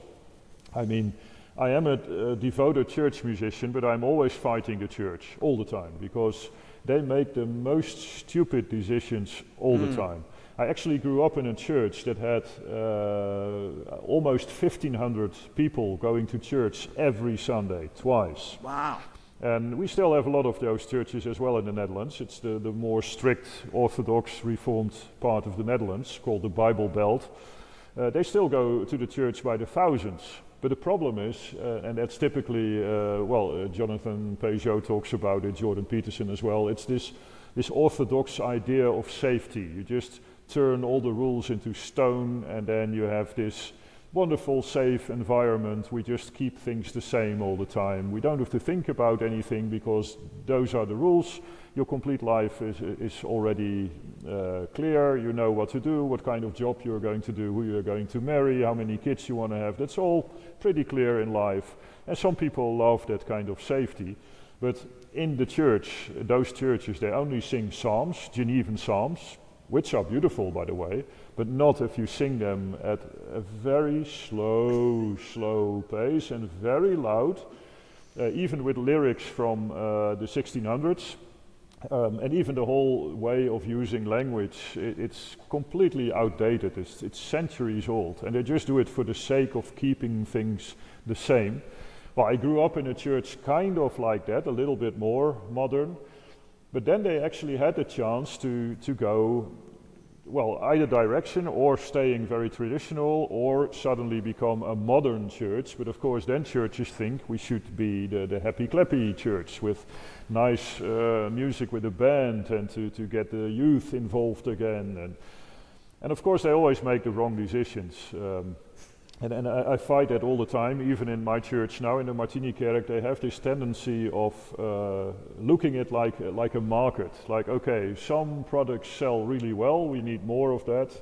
That's kind of not so interesting, let's get rid of that. Oh, we get more views on the internet when this pastor is preaching, so let's invite him more. And all these stupid ideas like it's a market and we need to sell a product. And not at all about the real content of what we actually want to do and what we want to communicate, and come with a vision also about music. How can we actually become a church that attracts people because they all notice that there's something special and they really mean it? So I actually make the comparison with film music all the time. I mean, if you watch a good movie, it could be anything, Lord of the Rings or you name it, a great story, there's always certain type of music with that. There's always a big orchestra, even modal music, but it's always classical music. And everyone, it really doesn't matter where you live, even if people in China or in Africa watch the movies, they have this same experience, like the music really goes well with the picture and the story.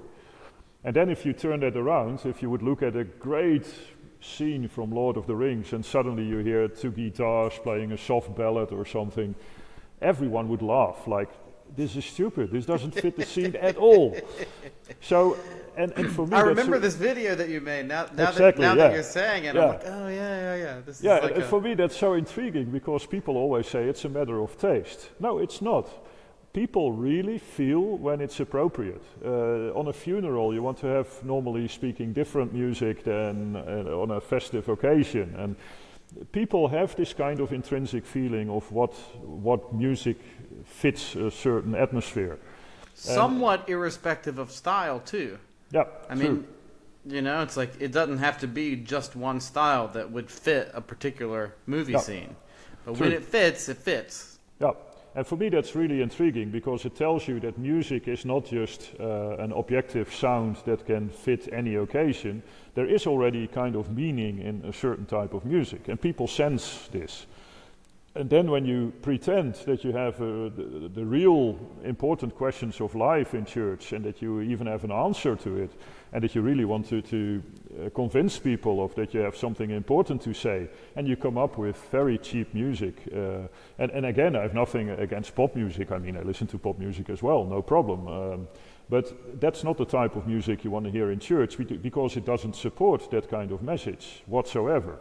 So for me that's really such a contradiction. And of course the Western church evolved into something that it's more about entertainment. You just want to entertain a large group of people. Yeah, that's easy. You just have low-key music, just easy listening stuff, and a message that is all about you. Like, if you love Jesus, he will help you to cope with anything.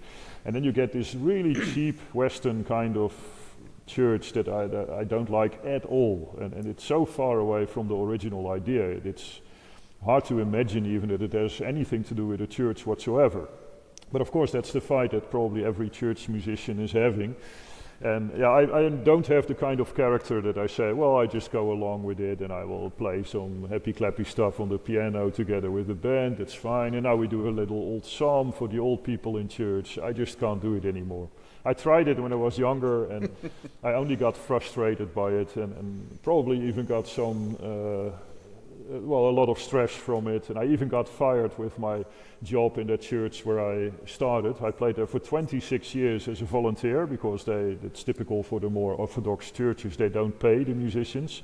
So I did it twice every Sunday. That makes no sense to me. This is the same, like, Eastern Orthodox does not, in the United States at least, does not have like a big culture of paying their musicians. They'll pay a full-time iconographer, which I also applaud. That's great. But why are you not paying the musicians? Like, you can close your eyes if you're in church. You can't close your ears. Yeah, but it's really a problem in the Netherlands already for a long time. I mean, they never took church music serious, so we don't have a tradition whatsoever. But also because they didn't pay people, they didn't attract good musicians. So basically, organ playing in the Netherlands is at a very bad level in 9 out of 10 churches. Just a local guy who can play a few chords is welcome to play the church services. And that's why the organ gets a very bad reputation, of course. That's one end of the stick. The other end is even more intriguing. Some organists, and you probably have seen the videos, that just play big clunky chords in romantic style together with this slow, loud singing of the psalms. They get really popular, so they make CDs by the hundreds and videos that are watched many thousand times, and they make a truckload of money out of that just by playing actually in a very bad way, with very bad taste. But of course they all praise the Lord, and that they get some wonderful citations from the Bible with it, and that they really play it with all their heart and the right feelings. But it's horrible music actually, but yeah, people can make a lot of money out of it. So that's also something typical Dutch. But yeah, it means that we don't have good church music tradition. Most churches are empty, especially the churches that are actually trying to do things in the right way, that they want to be modern with good music and a good way of using language, but they just want to be modern in the sense that, well, we don't believe everything that it's in the Bible, but we need some good ideas, inspiring ideas. That's only old people in those churches. Then we have these big churches in the Bible Belt, but they are all just about tradition. Let's keep things the same. Let's not think about anything, and especially not about music or art. So that's not a church where I would feel at home. And somewhere in the middle, you would wish for having something like the Anglican Church in England. And luckily we have that kind of here, because my wife conducts a girls' choir of the highest quality. We just had the recordings with Fugue State Films here in Groningen. And even the English people say, well, that they really outperform quite a few English choirs. So that's always nice to hear from people that know. So we sing a lot of English church music, Stanford, Howells, Britain, you name it. The choir is really good. My wife Great does, stuff. To me, it's the height of choral music. Exactly, and for me that's a wonderful combination. As an organist, I specialized in old music, improvising in historic styles, and then to accompany the choir, I play all this wonderful stuff, also from the 20th century. We'll do the Britten Missa Brevis in York Minster in a few weeks with the choir. Wow. I mean, I'm so much looking forward to that, because that's the highest quality of church music you can have. It's just wonderful. Yeah, to me it doesn't get much better than Howells and Finzi, Gerald Finzi, also one of my favorites. Goodness, I just did the In Terra Pax with orchestra. It was amazing. It was the hardest thing I've ever tried to conduct. But actually, it wasn't nearly as bad as I had a singer do 2 movements of the Dies Natalis suite, and that was way harder to conduct. And it was only five parts. It wasn't even full orchestra. But the amount of subdivisions and hemiola type things and rhythmic juxtapositions and people getting lost, it really was insane. And so it's actually interesting what the English could do there, because well, like we discussed before, the Germans would go for mathematics on music, Schoenberg, Webern. The French would go for modal things developing further and further, and then the English decided not to go atonal whatsoever, but still produce really good new music. I mean, Britain is quite out there. It's really new and completely original. I won't lie, I have a little bit of a love-hate relationship with Britain.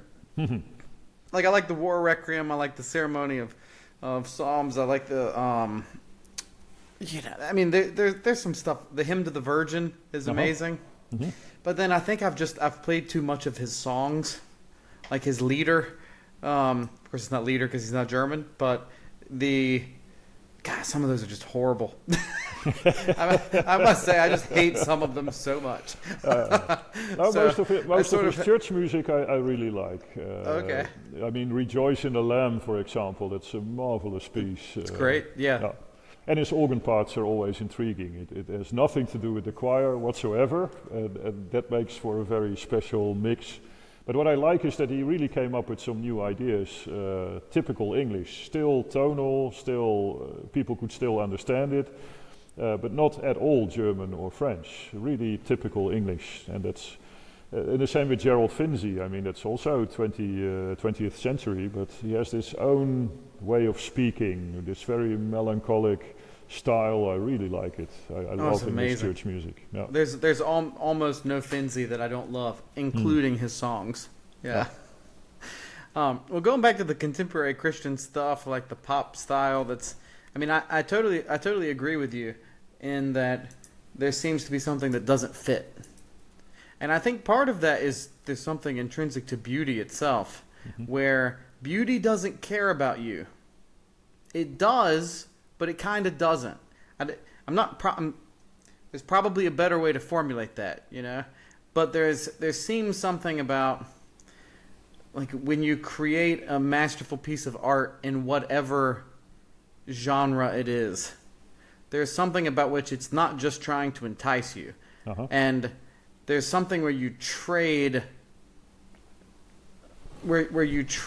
something that's challenging for the banal, for that which is, you know, which immediately grasps you, which then makes it no longer beautiful. Yeah. Well, already the fact that if you have a band and people are standing in front of you in the church performing, and I mean it even goes as far that the girls really want to look like pop stars, so not too many clothes, that they look beautiful and everyone looks at them. That whole concept is so far away from church music. I mean, I actually love the idea that I'm behind this rugpositief. No one sees me. There is even this saying always in the Netherlands, the organ plays.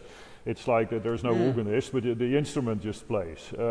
I like that idea. It's this kind of objective thing that it's not about the one making the music, it's not about a person, it's about God in the service. So the more objective the whole thing is, the better it is actually. That's what I love about evensong. There you don't even have a sermon, normally speaking, that the pastor still can have his personal ideas, but there's just readings from scripture. There's beautiful music. There's not one word in it that's not necessary. It's all very perfect and objective in a way. That's what I really like. And I think that church music and art in church should be like that. It's only pointing upstairs to heaven, but nothing about persons that should be too important. Now, don't hate me. I will tell you a bit about my own situation. So I also have to do, like, well, I'm sort of two minds of it.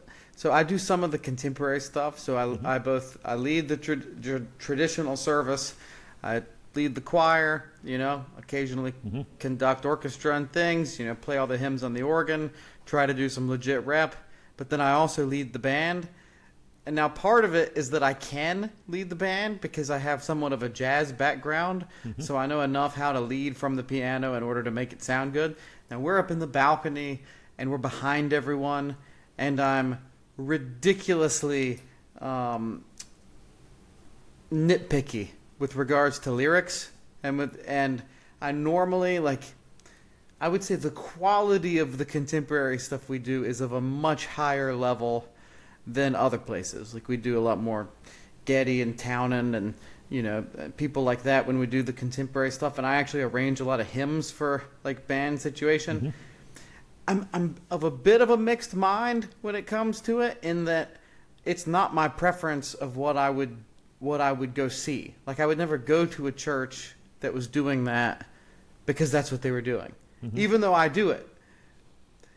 You know, well, it's part of your job, so I can understand. Luckily, I'm not in that position. But of course, when the church asks it of you, okay, we pay you, you're our church musician, we want to have that kind of music as well. Well, you do it as well as possible, of course. But now, I'll tell you, there seems to be, and I'd be interested to see if you feel the same, something that's really illegitimate about the ethos of contemporary Christian music that I don't get from black gospel.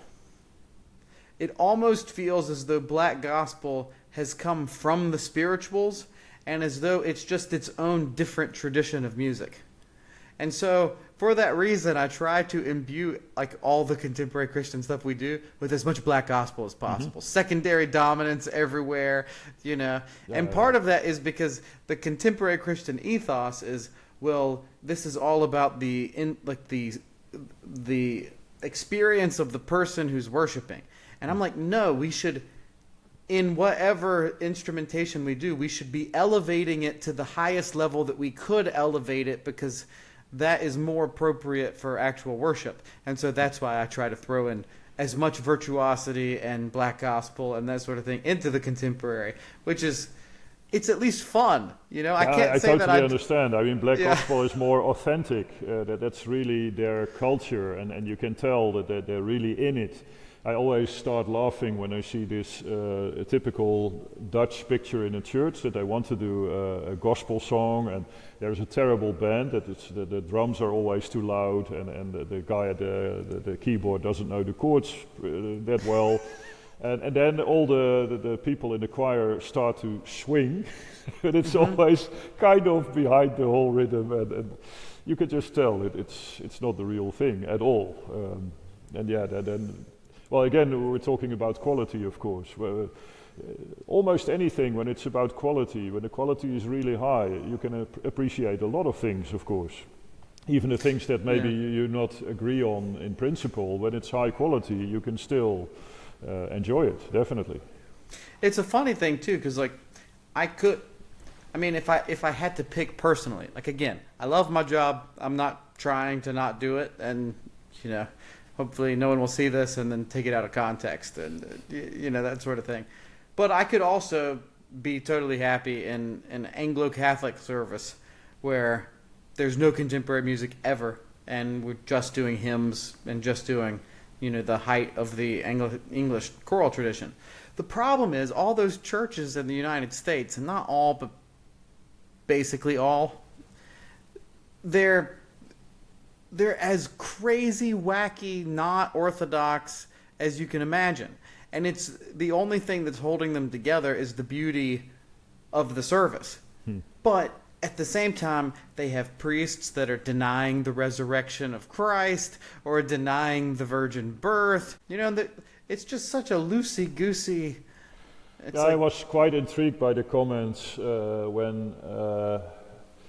what was it? The bishop that was criticizing Trump.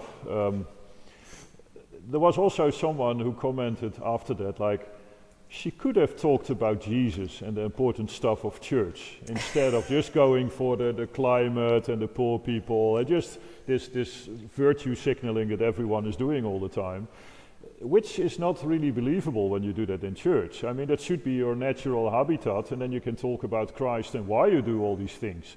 But just criticizing someone that everyone already hates, that's the easy way out. So I was not at all that much impressed by her doing that. Right. And I think it was Douglas Murray who said, well, she could have really gotten the opportunity on TV with all the cameras and the whole world watching to talk about Jesus and the important stuff of the church. She didn't. It was all about this virtue signaling. And that's, of course, when you go in that direction as a church, you're totally unbelievable. Because everyone... Jesus says it himself. It's not that difficult to love your best friend and to do good stuff for your kids. Everyone wants to do that and to talk about environment and no more poverty. That's all fine. Every person on earth believes that. But the reason why you should go for that and what's behind there and a little bit of a higher set of values that comes from the Bible, and that's actually the whole foundation of our Western society. If that fails in church, then why go? I mean, you can't blame people for not going there. Yeah, for sure. I mean, and if you point your eyes to Christ, everything else will fall in place. Exactly. You know, it's like there is a hierarchy of these things. It's sort of like if you try to create something beautiful, it's like I honestly, I don't mind propaganda in art when it's the highest level of art. You know, it's like when it's a natural outgrowth and they were trying to create the coolest awesomest, most beautiful thing they could create.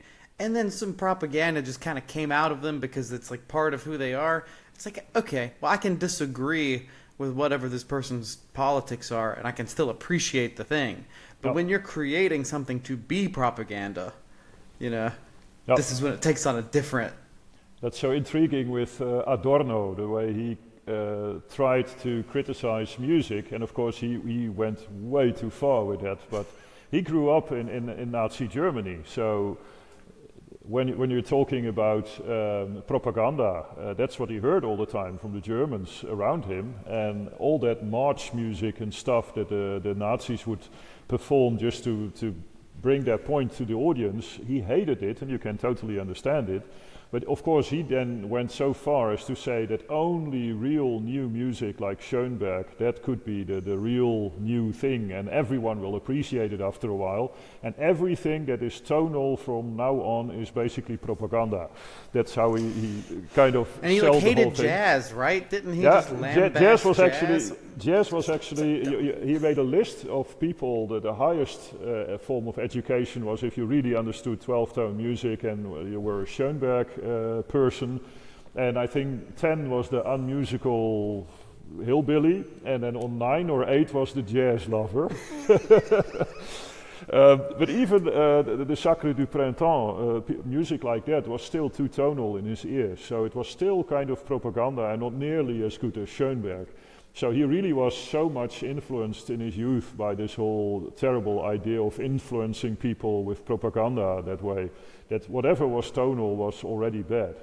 And that's also something that you can still kind of sense in this. I always make kind of fun of the whole contest of Haarlem, this improvisation contest, because they still have this idea that things should be novel, it should be new, unheard, special, and in every edition they're looking for those qualities without looking for, can you really master a form? Can we hear some real things like fugues, passacaglia, choral preludes, but of course choral preludes, I mean the word choral, church, hymns, Christianity, that's far gone from the whole scene. And then you have again kind of this dead end street, like we still want to hear new things, but there is no foundation underneath it anymore, so what are we looking for actually? So it's kind of intriguing how that works, and that's still this kind of echo of Adorno, that new is better, innovative, special, that's still very loud, especially with the older generation. I don't sense it at all with the students anymore. They're actually happy that they can just tell people like, well, I don't like that music, I don't care if it's a famous composer, but I just don't like it. Well, you can say that, there's no problem with that. Yeah, that's great. Speaking of jazz and how Adorno hated jazz, I did want to ask, because to me, jazz is sort of America's classical music. I mean, there's obviously Stravinsky and Copland, and there's, legit high classical music, but as far as a particular American tradition of music, I would say you could argue jazz is America's classical music. And it's extraordinarily sophisticated and complicated, and those who are at the highest level of it, they've memorized thousands of solos, and so they're speaking in their own language, and are some of the greatest musicians in the world. Do you yourself enjoy jazz, and are you influenced at all by jazz? Because in an American mindset, if you improv, well, you're related to jazz somehow, But then not knowing about the whole French cathedral organ improv, even of that, I saw, Sophie Veronique Chopin in the United States, and I said, does jazz influence your musical language at all? And she's, jazz? Jazz? I was like, oh, wow, all this modal stuff that sounds sort of jazzy, and jazz people hate that term, like, isn't related at all. It's its own tradition. So, it's a pity. What about yourself? It's a pity that it's so separated, because I love jazz music, but I never had the time to really emerge into it. So I don't know that much about it. But when I listen to it and I hear a good performance, I really enjoy it. And if I had more time, I definitely wanted to learn how to play some nice jazz chords on the piano and to riff with some people. I would love it, definitely. I do, for example, have a CD. What's his name? I think Lenny Caruso. He's improvising on the piano, just solo piano. It's just wonderful. He starts with a very simple theme, and then in typical jazz style, he starts adding very subtle rhythms and chords, and at a level that is amazing. And I think that's really the same art as making a double fugue or something. It's really good stuff. And of course, there's also a lot of jazz. There is a jazz department at our conservatory as well, so I always sneak in and listen a little bit what they're doing. And 9 out of 10 times it's just learning a set of chords, especially when there are lots of 7s and 9s in it to have some nice colors. And then you hear that they really learn by heart or even by muscle memory to do some virtuose stuff on top of that. So not enough creativity to my sense, and a lot of learned by heart stuff I hear all the time. But that's probably how you start in the jazz world. And then when you find your own voice and your own ideas, you can probably come up with some good stuff. And of course the main difference is, what I love about improvising in old style is the whole horizontal lines that communicate with each other. So counterpoint, fugues, things that are really much more horizontal than only vertical in chords.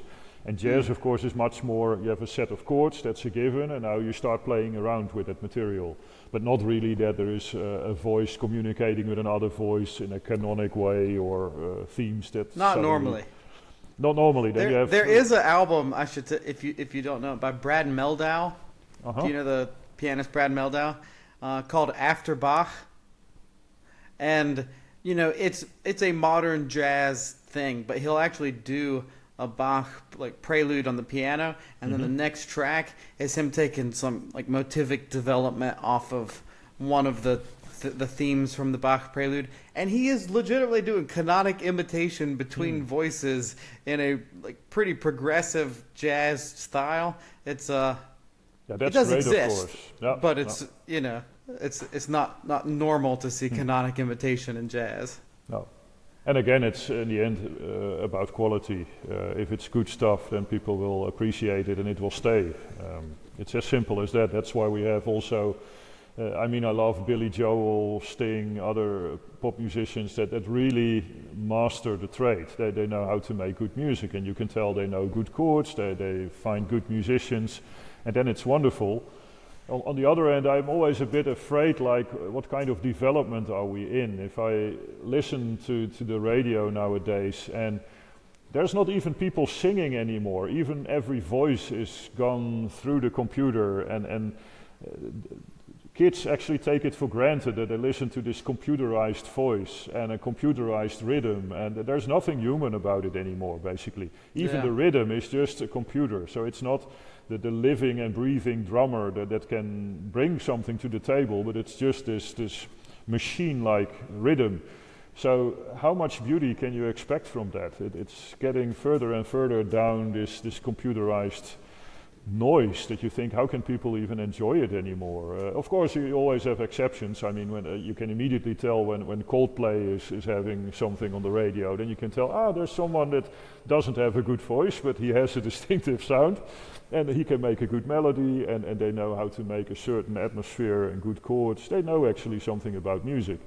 But it's more and more the exception, it seems. So it's kind of scary what kind of lack of taste the kids grow up in nowadays.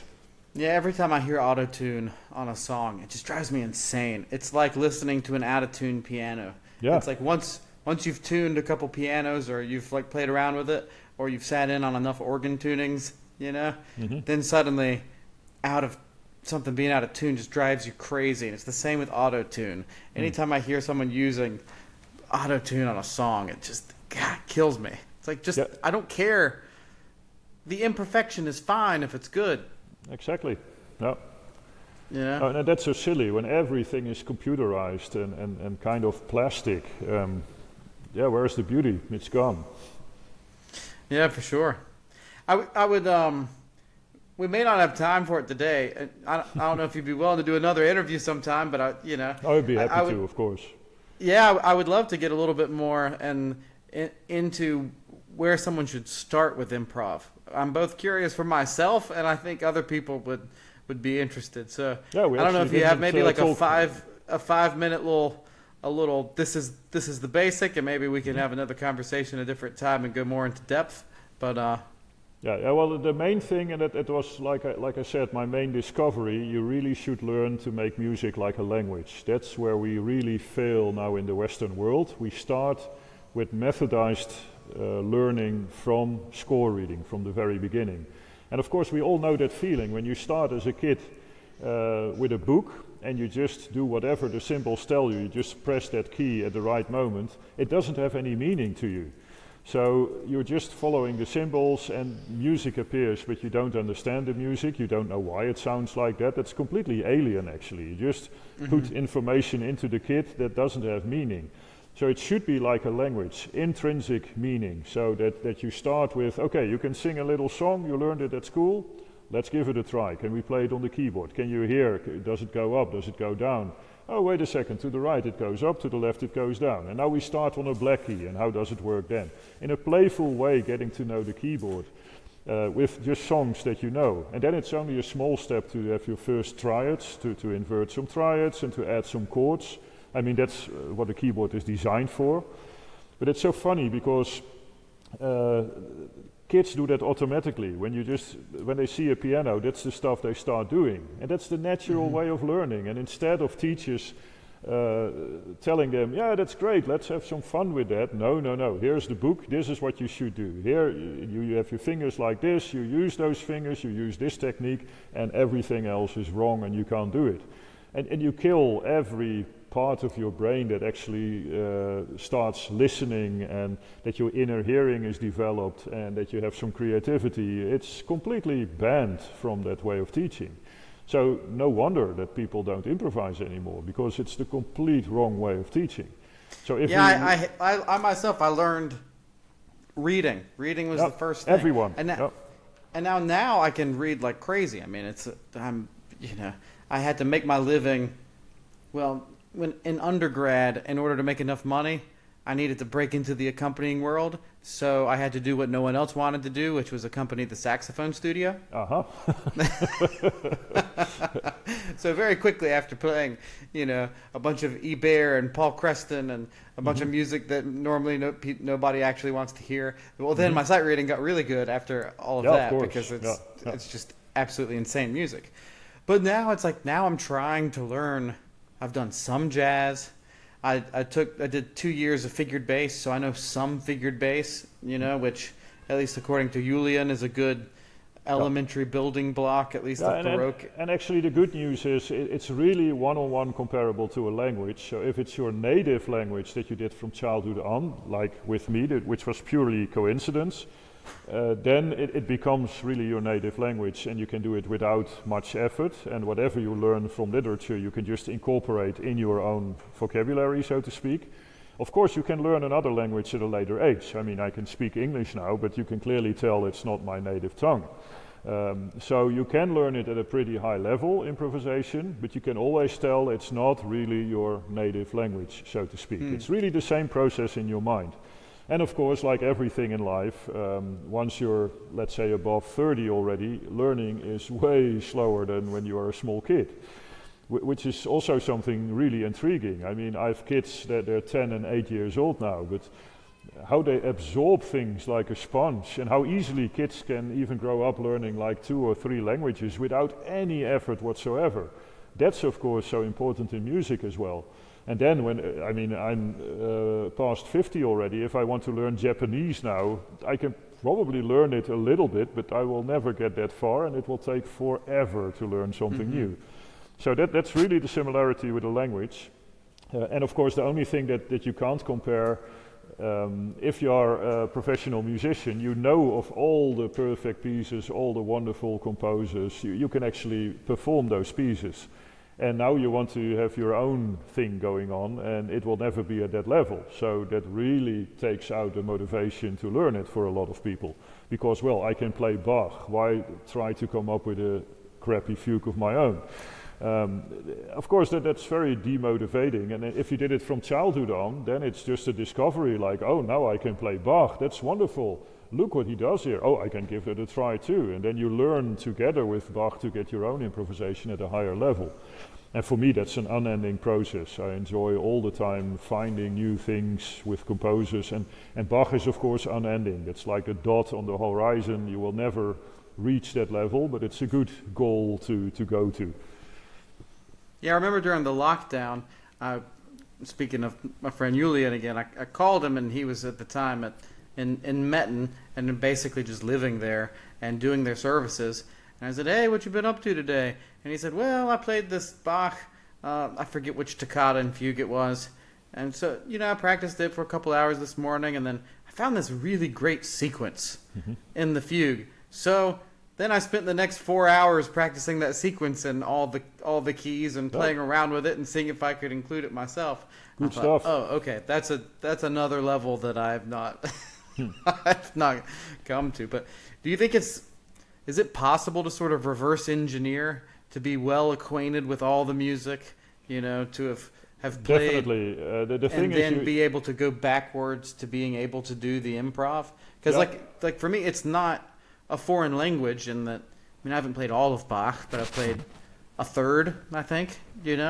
And so I'm never going to be a Sietze De Vries in Baroque improv, but I think I could be pretty good.